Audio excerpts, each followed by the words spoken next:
एक एम्प्लॉय के लिए सबसे बढ़िया दिन कौन सा होता है पता है आपको? जब उसके अकाउंट में सैलरी आती है। और वहीं पर एक इन्वेस्टर के लिए सबसे बढ़िया दिन कौन सा होता है पता है आपको? जब उसके अकाउंट में डिविडेंड्स आते हैं। अब जो डिविडेंड्स आते हैं इन्वेस्टर के, उसके अकाउंट में 7 से 8 कंपनियों से सैलरी आती है। और वहीं पर जो एक एम्प्लॉय होता है उसके अकाउंट में एक कंपनी से सैलरी आती है। तो दोनों में ये बहुत बड़ा डिफरेंट हो जाता है। और रॉबर्ट कियोसाकी कहते हैं कि गरीब और मिडिल क्लास वाले लोग पैसों के लिए हमेशा कार्य करते हैं, लेकिन वहीं पर जो अमीर क्लास वाले लोग होते हैं वो पैसों के लिए नहीं कार्य करते हैं, बल्कि पैसा उनके लिए कार्य करता है। ना दोस्तों, आज के इस वीडियो में हम जानेंगे कि डिविडेंड्स क्या होता है और कंपनीज हमें डिविडेंड्स क्यों पे करती हैं। और साथ ही साथ हम ये भी जानेंगे कि अगर डिविडेंड से हमें रिटायरमेंट होना है तो क्या हम हो सकते हैं। और जो मोस्ट इंपॉर्टेंट पॉइंट है कि डिविडेंड से प्रॉफिट होता है कि लॉस होता है, ये सब कुछ आज के इस वीडियो में हम जानने वाले हैं। दोस्तों, मोस्टली शेयर मार्केट का नाम सुनते हुए बहुत सारे लोग डर जाते हैं। क्यों डर जाते हैं? क्योंकि उन्हें डर लगता है कि हमारे पैसे लॉस ना हो जाए। लेकिन दोस्तों, मैं आपसे प्रॉमिस करता हूँ, अगर आप इस वीडियो को लास्ट तक देखते हो तो अब आपको डर नहीं लगेगा। सो अभी हम अपने मेन पॉइंट पर आते हैं। Point number 1, what is dividends. अभी हम समझते हैं कि डिविडेंड्स क्या होते हैं। दोस्तों, शेयर मार्केट के अंदर जब भी हम पैसा लगाते हैं किसी भी कंपनी में, तो हम उस कंपनी के मालिक बन जाते हैं। भले 0.001% बने, बट हम उस कंपनी के मालिक बन जाते हैं। अगर वह कंपनी ग्रो कर रही है तो हमें प्रॉफिट होता है, अगर वह कंपनी लॉस में जा रही है तो हमें नुकसान होता है। अगर कंपनी ग्रो कर रही है तो उस कंपनी के जो डायरेक्टर है वो डिसाइड करते हैं कि जो ये प्रॉफिट बना हुआ है हमारा, इस प्रॉफिट को शेयर होल्डर्स को देना है या फिर इस प्रॉफिट को दोबारा से इन्वेस्ट कर देना है। फॉर एग्जाम्पल, हम 2 कंपनी लेते हैं। पहला की एक मोबाइल की कंपनी है, फॉर एग्जाम्पल रेडमी नोट 7 का एक फोन की कंपनी है, और दूसरा है कोका कोला की कंपनी है। अगर हमने स्टॉक लिया रेडमी का, जब भी वहां से प्रॉफिट बनता है तो वह क्या सोचती है कि हम अपना नेक्स्ट फीचर निकालते हैं, जिसकी वजह से उस प्रॉफिट को दोबारा री इन्वेस्ट कर देते हैं कंपनी में। आपको वहां पर भी पैसा मिल रहा है क्योंकि आपकी कंपनी तो ग्रोथ हो रही है, आपके पैसों की कीमत कम नहीं हो रही। एंड वहीं पर दूसरी जगह पर हम कंपनी लेते हैं एक कोका कोला की कंपनी। तो कोका कोला की कंपनी जो है वो बहुत ज्यादा पुराना है, बहुत टाइम से मार्केट में है और वो अच्छा परफॉर्म कर रही है। ये मेरे रिकमेंडेशन बिल्कुल भी नहीं है, बट अगर वो अच्छा परफॉर्म कर रही है तो उस कंपनी के जो डायरेक्टर है वह कहते हैं कि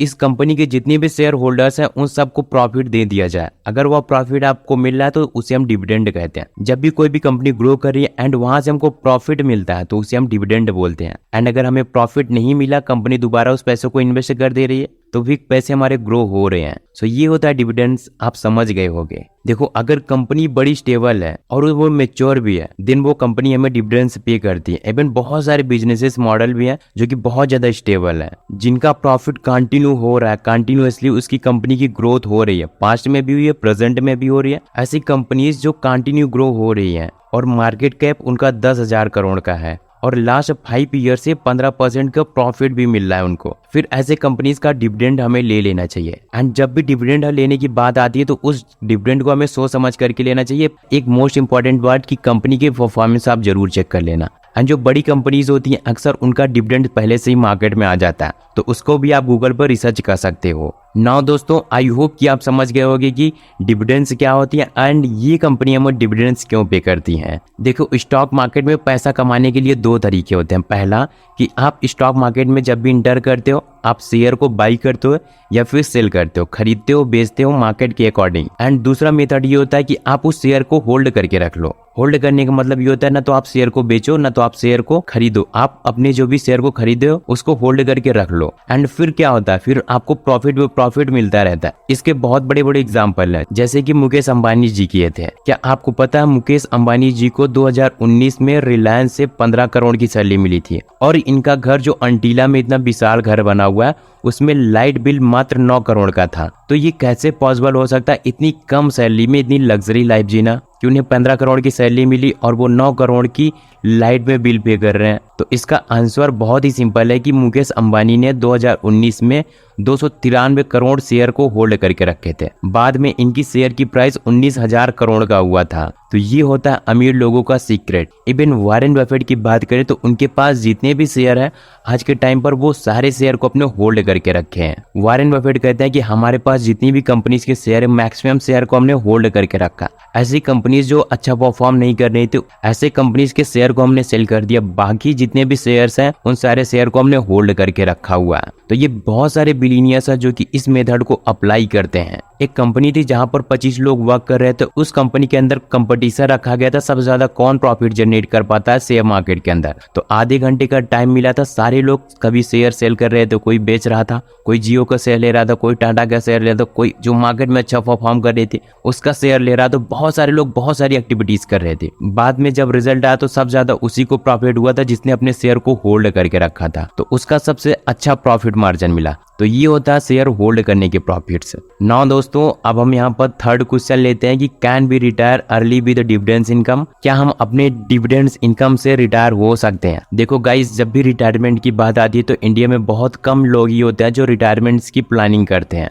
बिकॉज यहाँ पर लोग अपने बच्चों के भरोसे होते हैं, सोचते हैं कि हमारा बच्चा है तो ये बड़ा हो गया, कमाएगा, हमको खिलाएगा। तो उनका जो रिटायरमेंट की प्लानिंग होती है मैक्सिमम उनके बच्चे लोग होते हैं। एंड अगर बच्चे लोग भी नहीं है तो कुछ उनके पास सेविंग्स होती है। सेविंग्स क्या होती है? सेविंग्स की तो जो कीमत है ऑलरेडी धीरे धीरे कम हो रही है बैंक में पड़े पड़े, तो उनकी कीमत तो बहुत ज्यादा कम हो जाएगी जितना वो सोचे भी नहीं होंगे, वहां तक उनका माइंड भी नहीं जाएगा। एंड थर्ड ऑप्शन ये आ जाता है कि उनके पास कोई ना कोई प्रॉपर्टी है तो वहां से उनकी रेंटल इनकम आ रही होगी। अगर रेंटल इनकम आ रही है तो वेल एंड गुड, अगर नहीं आ रही है तो ऐसे में हम क्या कर सकते हैं? क्योंकि बहुत सारे लोग ऐसे होते हैं जो प्रॉपर्टी को नहीं खरीद सकते क्योंकि प्रॉपर्टी की कॉस्ट बहुत ज्यादा होती है, सबके बस की बात नहीं होती। खरीद सकते हैं मोस्टली लोग बट बहुत कम लोग ही खरीद सकते हैं, तो इसलिए उनके पास रेंटल इनकम नहीं आ रही है। तो ऐसे में हमारे पास एक बहुत ही सेफ एंड सिक्योर ऑप्शन बच जाता है कि हम अपने पैसों को शेयर मार्केट में इन्वेस्टमेंट करें। हम अपने पैसों को ऐसी जगह इन्वेस्टमेंट करें जहां से हमको रिटर्न अच्छा मिले, जहां से हमको डिविडेंड भी मिले, क्योंकि डिविडेंड एक फिक्स इनकम होती है जहां पर आपको हमेशा आती रहती है।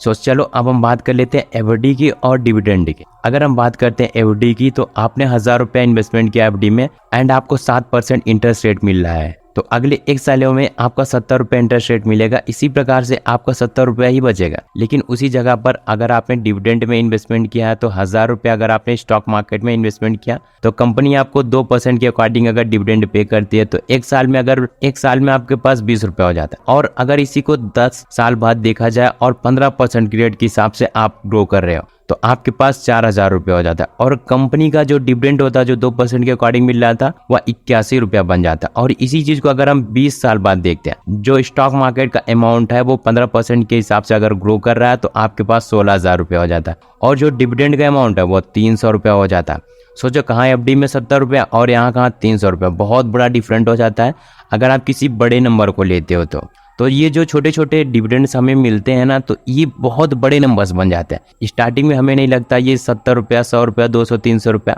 नहीं, आपको स्टार्टिंग में नहीं पता चलता। जब इनमें कंपाउंडिंग लग जाती है, कुछ टाइम के बाद जब आपको डिविडेंड मिलने लगते हैं ना, तो ये सारे छोटे छोटे अमाउंट आपके लाख्स में कन्वर्ट हो जाता है। तो इसलिए डिविडेंड्स में भी बहुत ज्यादा पावर होती है। आप डिविडेंड्स का भी जरूर यूज करना। इन्वेस्टमेंट के सीक्रेट्स यही है कि जल्दी से जल्दी इन्वेस्टमेंट करना शुरू कर दो और लॉन्ग टाइम के लिए इन्वेस्टमेंट करो, जिसकी वजह से आपको ज्यादा से ज्यादा प्रॉफिट मिलेगा। अगर आपको ऐसा लगता है कि डिविडेंड से भी रिस्क हो सकता है, शेयर मार्केट से भी रिस्क हो सकता है, तो मैं आपको सजेस्ट करता हूँ कि आप 10 कंपनी का पोर्टफोलियो बना सकते हो। फिर वहां से आपको डिविडेंड इनकम आएंगी, अलग अलग कंपनियों का यूज करके आएंगे, तो अलग अलग कंपनीज रहेंगे तो आपको लॉस भी नहीं होगा। एंड अगर आपको फिर भी ऐसा लग रहा है कि यहाँ पर भी नहीं हो सकता, तो आपके लिए थर्ड ऑप्शन है जो कि और ज्यादा सेफ एंड सिक्योर ऑप्शन है। तो इसके लिए आप डिविडेंड पेइंग इंडेक्स फंड में इन्वेस्टमेंट कर सकते हो, जहां पर इंडिया की कुछ टॉप कंपनीज होती हैं। आपका पैसा वहां पर इन्वेस्टमेंट हो जाएगा जो कि डिविडेंड में ही रहेगा, तो यहाँ पर आपके पैसे लॉस नहीं होंगे एंड आपको डिविडेंड भी अच्छा खासा मिल जाएगा। सो ये बेस्ट होता है। आप इन ऑप्शंस में से किसी भी एक ऑप्शन को सिलेक्ट कर सकते हो। दोस्तों, हमने जितना भी सीखा एक बार हम इस वीडियो को रिवाइज कर देते हैं। जब भी किसी भी कंपनी में अपने पैसों को इन्वेस्टमेंट करते हैं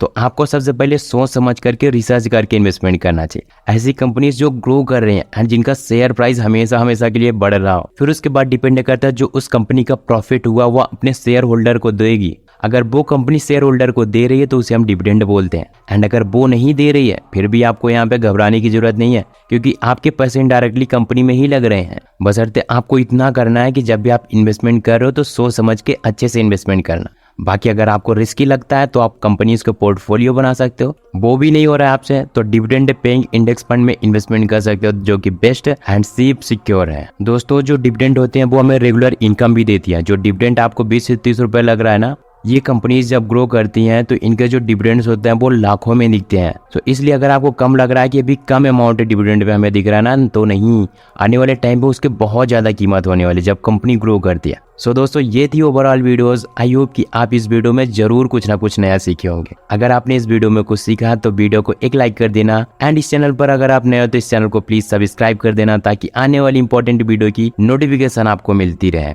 सो सब्सक्राइब नाउ, मिलते हैं किसी अगले वीडियो में, तब तक के लिए thanks for watching this video.